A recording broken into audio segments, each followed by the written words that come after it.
Assalamualaikum warahmatullahi wabarakatuh. Sebelumnya, perkenalkan nama saya Armelia Febriani dengan NIM C240122110. Di sini saya akan mempresentasikan hasil laporan dari kajian analisis pertumbuhan, reproduksi, makanan ikan, ekor kuning, atau Cassia tuning, yang ditemukan oleh Dodge 1791 yang ditangkap di Selat Makassar, yang dibimbing oleh Kadela. Latar belakang dari penelitian ini mencakup tiga, yaitu biologi perikanan, persebarannya, dan ikan ekor kuning itu sendiri.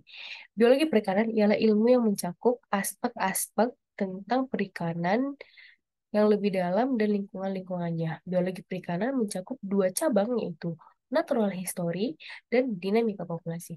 Natural history ialah ilmu yang mempelajari sejarah tentang ikan, sejarah alam tentang ikan-ikan, yang termasuk pada pertumbuhan, reproduksi, dan makanan ikan. Sedangkan dinamika populasi ialah ilmu mempelajari tentang populasi ikan. Ikan ini dapat ditemukan di Selat Makassar dengan WPPRI 7713, yang dimana antara Pulau Sulawesi dan Pulau Kalimantan. Ikan ekor kuning ini ialah ikan yang memiliki ciri khas morfologi yang sirip ekornya berwarna kekuningan dan sirip dada dan sampai sirip perut yang berwarna kemerah-merahan. Ikan ekor kuning ini kebiasaannya ialah ikan yang berkelompok dan ditemukan oleh Bloch 1791. Ikan ekor kuning ini memiliki nilai ekonomis yang tinggi sehingga terjadi penangkapan yang berlebihan dan overfishing. Nah, jadi kita memerlukan kajian dari analisis biologi perikanan ini seperti pertumbuhan, reproduksinya, dan makanan ikannya untuk mengelola perikanan secara berkelanjutan.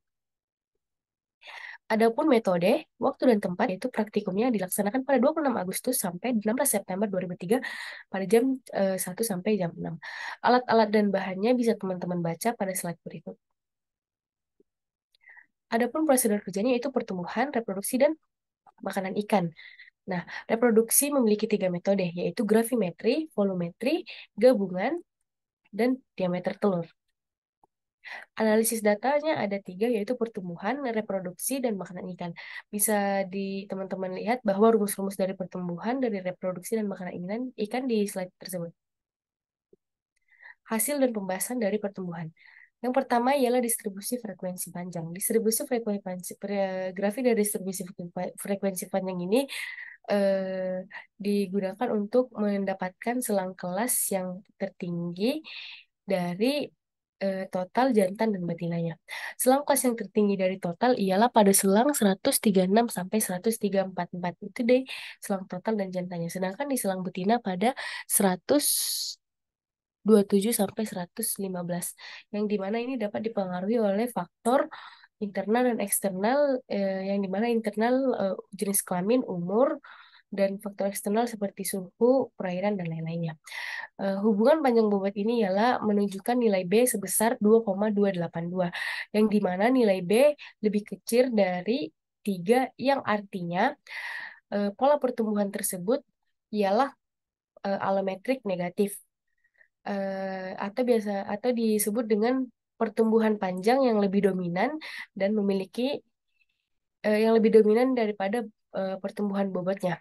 Dan eh, pertumbuhan panjang ini memiliki hubungan panjang bobot ini memiliki nilai koefisien determinasi sebesar 0,6386 yang menandakan tingkat hubungannya yang kuat. Adapun faktor kondisi dari grafik faktor kondisi tersebut ialah untuk membandingkan kemontokan dan kondisi fisik dari spesies ikannya. Hasil dari FK ini ialah yang di mana bulan September yang lebih tinggi dan bulan bulan bulan Mei yang terendah, yang di mana nilai determinasinya sebesar bisa teman-teman melihat. Dan selanjutnya ialah nisbah kelamin. Nisbah kelamin itu berdasarkan hasil uji Chi-square yang dengan selang kepercayaannya 95% didapatkan bahwa proporsi kelamin ini tidak sebanding, yaitu atau disebut dengan tidak 1:1. Dikarenakan exit-nya lebih besar daripada X-step-nya. Nah, grafik dari TKG ikan jantan dan betina ini bisa dijelaskan seperti ikan jantan yang dimana TKG-nya didominasi oleh TKG 1 dan TKG 5. Bisa dikarenakan oleh faktor-faktor lainnya dan di mana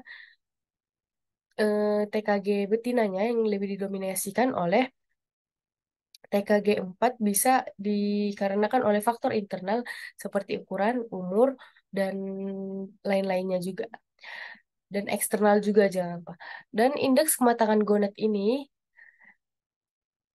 di pada selang 3 bulan itu mencapai yang dengan bentuk grafik yang linear yang seimbang, yang linear berbanding lurus dengan TKG yang dimana nilai TKG tinggi dan IKG-nya juga tinggi. Fekunditas yang di grafik dari fekunditas ini yang dimana satu-satuannya mempengaruhi sebesar sebesar 0,451 dan koefisien determinasinya sebesar 0,0792 yang dimana termasuk dari faktor-faktor lainnya seperti internal dan eksternalnya. Dan selanjutnya diameter telur. Diameter telur ini ialah diameter yang dimana pola pemijahannya itu memiliki dua puncak yang disebut dengan partial spawner. Itu dikarenakan oleh faktor-faktor lain seperti faktor internal dan faktor eksternal. Indeks bagian terbesarnya itu hasil pembahasan makanan ikan. Berikut pie chart dari IP gabungan total jantan dan betina.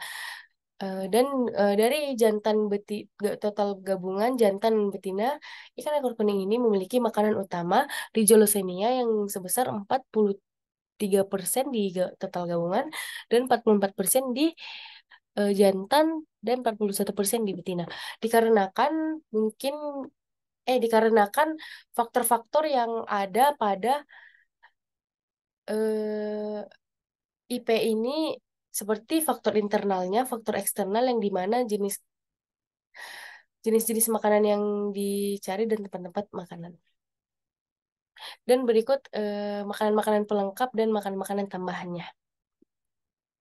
Luas relung dan tumpang tindih, yang dimana jantan dan betina ialah termasuk ikan yang memilih makanan selektif dalam memilih makanan. Dan tumpang tindihnya yang dimana ikan jantan dan betina memilih memilih makanan dalam kompetisi yang tinggi dan nilai BA-nya di bawah di 0,1798 yang jantan dan betina 0,1706 yang betina. Dan di luas tumpang tindihnya yaitu 0,9756 dan di betina 1. Berarti yang artinya di betina memiliki kompetisi yang tinggi untuk mencari makan dan yang jantan memiliki kompetisi yang rendah untuk mencari makan. Hubungan volume makan dan panjang tubuh.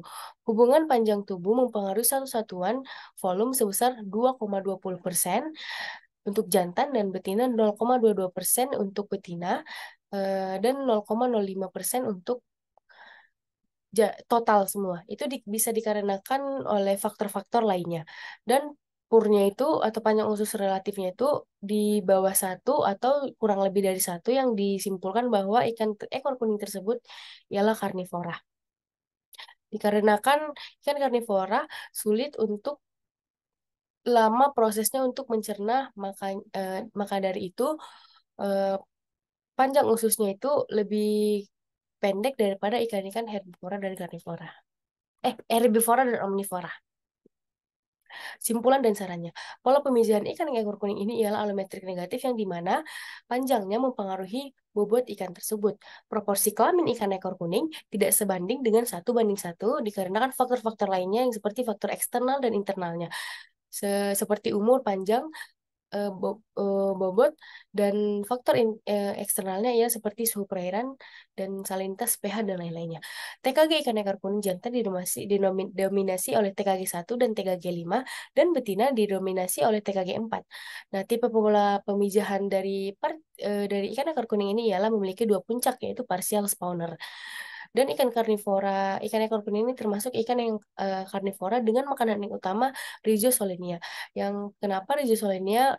Karena da, tumpang tindih dan ruas lelungnya itu, karena ikan ekor kuning ini ialah termasuk ikan yang selektifnya tinggi pada ruas lelung, dan pada betina tumpang tindihnya kompetisinya tinggi, dan pada tumpang tindih ikan jantannya itu kompetisinya rendah. Adapun sarannya ialah kebijakan pengelolaan perikanan harus didasarkan pada penelitian, kajian, analisis rutin tentang ikan ekor kuning di wilayah yang lebih luas. Terima kasih sebelumnya, mohon maaf jika ada kata salah. Saya tutup presentasi ini. Assalamualaikum warahmatullahi wabarakatuh.